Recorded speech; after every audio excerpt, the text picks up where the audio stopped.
Tout autre chose avec un gros plan ce soir sur Saint-Riquier, le fondateur au 7e siècle de l'abbaye du même nom dans la Somme. C'est l'une des plus anciennes d'Europe. Yolande Malgras et Jérôme Marignon vous racontent son épopée entre mythe et légende. Regardez.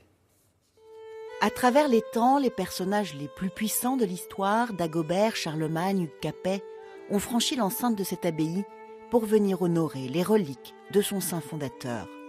Riquier, seigneur du Ponthieu, évangélisé par des moines irlandais, devenu évangélisateur à son tour, il crée des monastères partout en Europe et contribue à libérer les esclaves d'alors.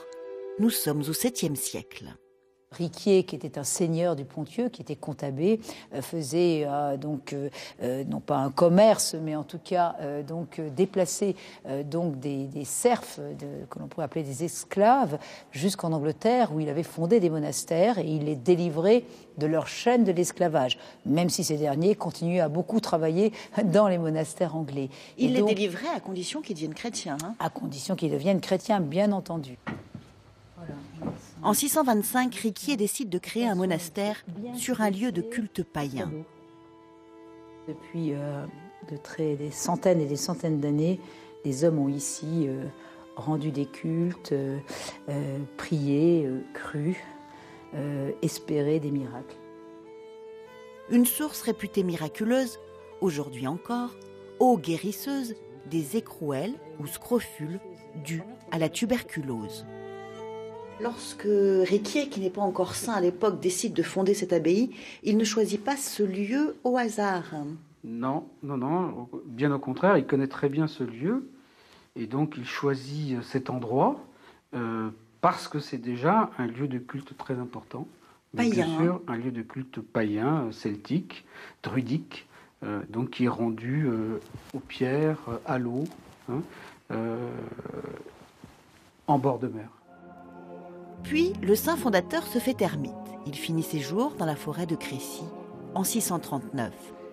Ses restes, quasi intacts selon la légende, sont ramenés à l'abbaye. Il est embaumé, momifié et installé dans une chapelle, assis sur un trône.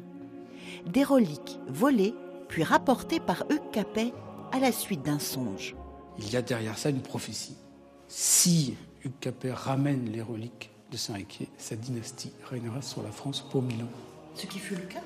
Ce qui fut le cas, et surtout ce qui était le cas pour les gens qui pénétraient, donc à la fin du XVe, au début du XVIe siècle, quand les gens, notamment le roi, les nobles, les princes, les très hauts dignitaires de l'Église, rentraient dans cette chapelle, ils voyaient une prophétie qui était accomplie, qui s'était bien réalisée déjà depuis plus d'un demi-millénaire.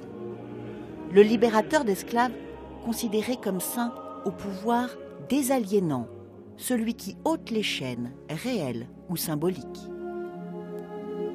17 fois détruite, toujours reconstruite, l'abbaye de Saint-Riquier, l'une des plus anciennes en Europe, a fêté l'an passé ses 1390 ans d'existence.